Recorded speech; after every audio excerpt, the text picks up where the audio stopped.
دل کو سکون ملتا رہتا ہے،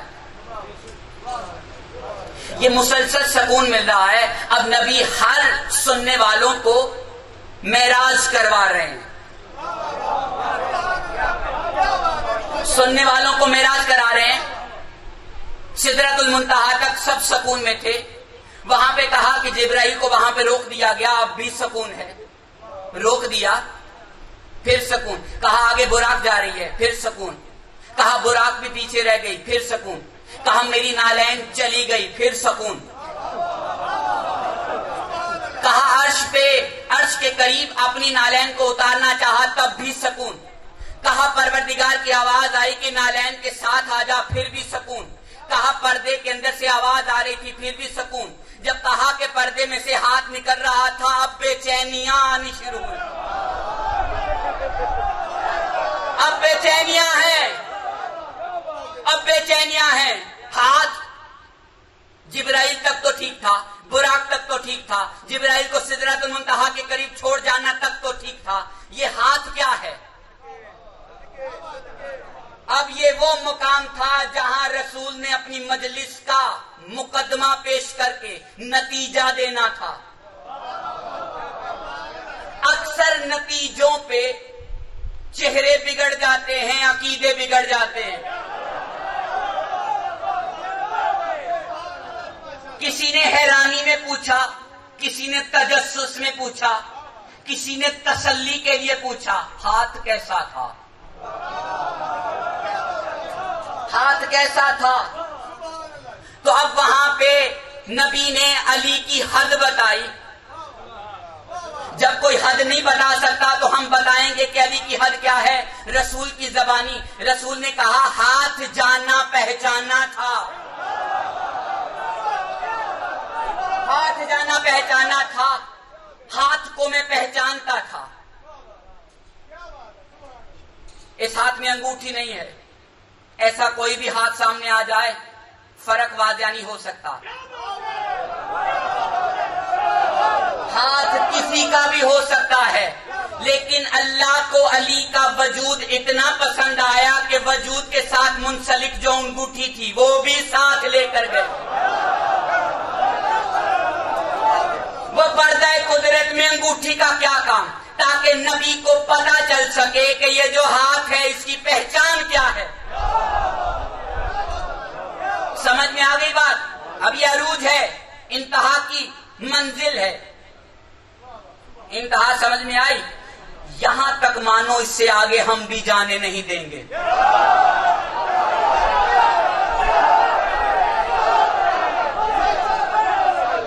علی کو اس حد تک مانو، اس سے آگے ہم بھی نہیں جانے دیں گے۔ کیوں اس سے آگے کیوں نہیں جانے دیں گے؟ اس سے آگے کچھ ہو تو جائیں۔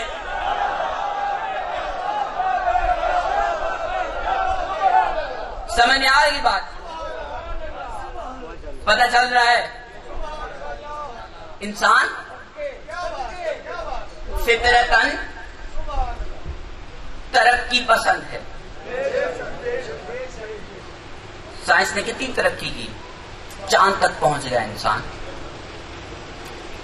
اگر وہ ٹائر بنا کے اسی کے پیچھے لگا رہتا تو آج ہم اتنی جدت سے مانوس نہ ہوتے۔ سائنس مسلسل ترقی کر رہی، تو چاہنے والا ترقی کیوں نہیں کر رہا؟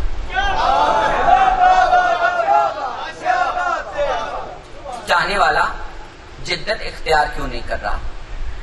اب کسی کو حیرانی ہوگی کہ دین تو مکمل ہو گیا، اب اس میں بڑھا دینا بدعت ہے۔ ہاں بدعت ہے دین میں بڑھا دینا۔ نبی نے کہا آج کے دن ہم نے دین کو مکمل کر دیا، تمہارے لیے نعمت تمام کر دی، ہو گئی۔ قرآن پڑھنا نبی کے دور میں سنت بھی ہے، باعث ثواب بھی ہے، باعث ہدایت بھی ہے، اور وہ آج تک چلتا رہا۔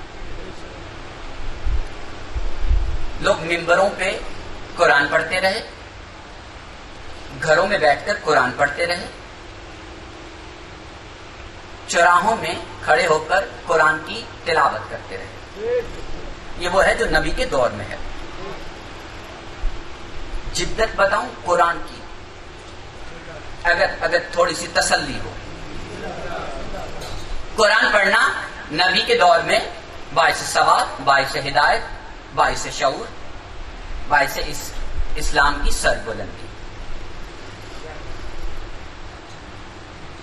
جناب علی اس ذات کا نام ہے جس نے پہلی دفعہ قرآن کی تلاوت کی جب ابھی قرآن اترا نہیں تھا. یہ آغاز ہے قرآن کا. قرآن کا آغاز کیا ہے؟ اس کے اترنے سے پہلے 3 دن کے بظاہر بچے نے قرآن پڑھا، نبی کے سامنے پڑھا، نبی کی گود میں پڑھا. یہ ہے آغاز. نبی دنیا سے چلے گئے، قرآن پڑھا جانے لگا، مسلسل پڑھا جا رہا تھا. دین تو مکمل ہو گیا. اب قرآن اس سے بلندی کی سطح پر نہیں پڑھا جا سکتا. نہیں پڑھا جا سکتا. میں پوچھنا چاہ رہا ہوں، کربلا کے میدان میں نوکے نیزہ پہ قرآن پڑھنا قرآن کی بلندی ہے یا سمجھ میں آگے بات یا نہیں؟ قرآن کا آغاز رسول کی گود میں ہوا، قرآن کی تلاوت کی انتہا نوکے نیزہ پر ہوئی. یہ ہے قرآن کی تلاوت کی جدت. قرآن تو مکمل ہے، دین تو مکمل ہے. مکمل ہونا اور ہے، اس میں انتہا لانا اور ہے. اس میں انتہا لانا اور ہے. ابھی میں ایک اور مثال دینا چاہ رہا ہوں، اگر آپ سننا چاہتے ہیں تو یہ میں ایک جملہ کہنا چاہ رہا ہوں. رسول خدا صلی اللہ علیہ وآلہ وسلم کے دین کا پرچم ہے. کسی کو اگر اعتراض ہے تو خیبر میں وہ پرچم تھا. ابھی میں پرچم کہہ رہا ہوں تاکہ کسی کو اعتراض نہ ہو کہ نبی کا پرچم ہے. پرچم نبی کا خیبر کے میدان میں. اس پرچم کے نیچے میں پوچھنا چاہ رہا ہوں، مومن تھے، منافق تھے، خوارج تھے. دین تو مکمل ہے.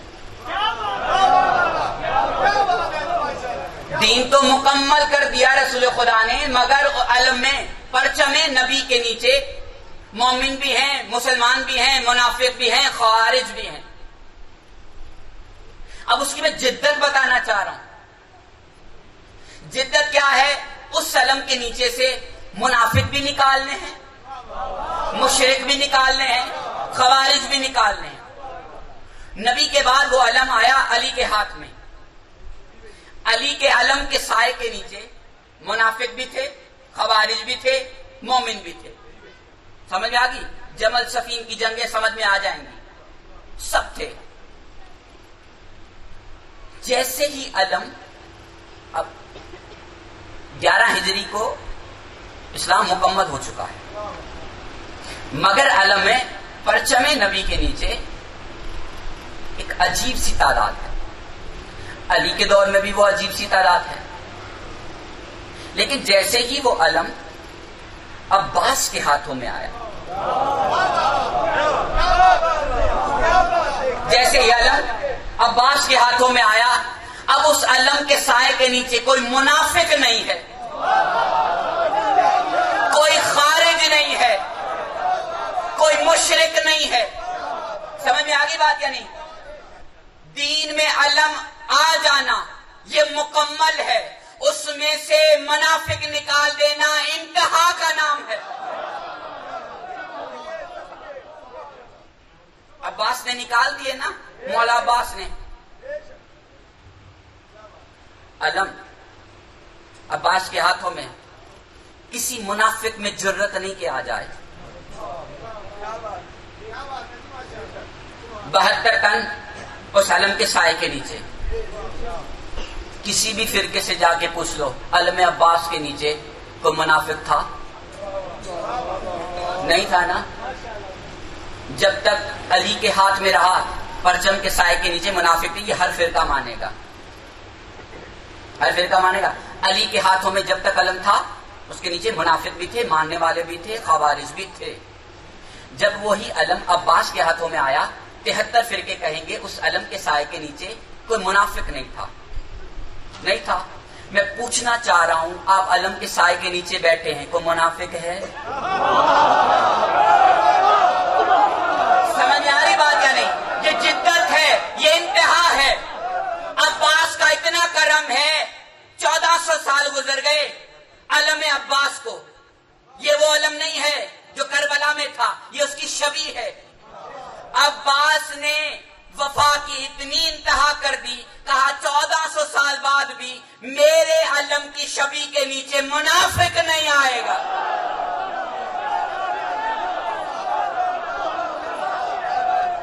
منافق نہیں آئے گا، نہیں آئے گا. یہ جدت ہے، یہ انتہا ہے. علم نبی کے دور میں بھی تھا.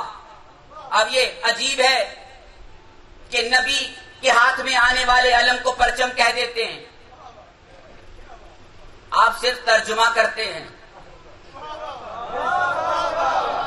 علم عربی زبان کا لفظ ہے، اس کا ترجمہ کرو گے تو پرچم بنے گا.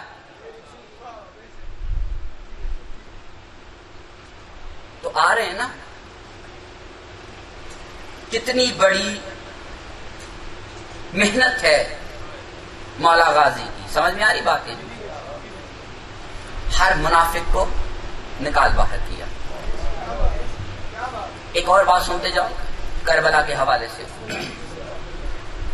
دین مکمل ہو گیا ہے، مکمل ہے. نبی کی محفل میں، نبی کے ارد گرد بیٹھنے والوں میں منافق بھی ہیں. کسی کو اعتراض نہیں. 73 کے 73 فرقے کہہ رہے ہیں موجود تھے. کیوں؟ کیونکہ ہیں تو خدا نے قرآن پاک میں سورت رکھی ہے، سورہ منافقون ہے نا. دین تو مکمل ہے، نہیں پتا چلا کون منافق ہے. جب دین مکمل ہوا نہیں پتا چلا منافق کون ہے. علی کا دور آیا نہیں پتا چلا منافق کون ہے، نہیں پتا چلا منافق کون ہے. امام حسن کا دور آیا نہیں پتا چلا منافق کون ہے. حسین کا دور آیا، حسین نے چراغ بجھا کر کہا دیکھ لو منافق کون ہے. حسین کا چراغ بجھا کر دنیا والوں کو بتا دینا کہ دین مکمل پہلے ہوا تھا، خالص اب ہوا ہے.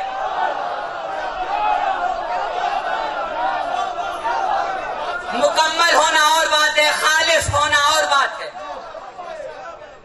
خالص ہونا اور بات ہے. امام حسین نے چراغ کو بجھا دیا، کہا علی اکبر چراغ کو بجھا دو، کوئی جانا چاہتا ہے تو چلا جائے. امام حسین کے منہ سے جو الفاظ نکلے ہیں نا، بڑے عمدہ الفاظ نکلے ہیں، جو جانا چاہتا ہے چلا جائے. اس میں ایک بات چھپی ہوئی ہے، جو جانا چاہتا ہے چلا جائے، جو آنا چاہتا ہے آ جائے.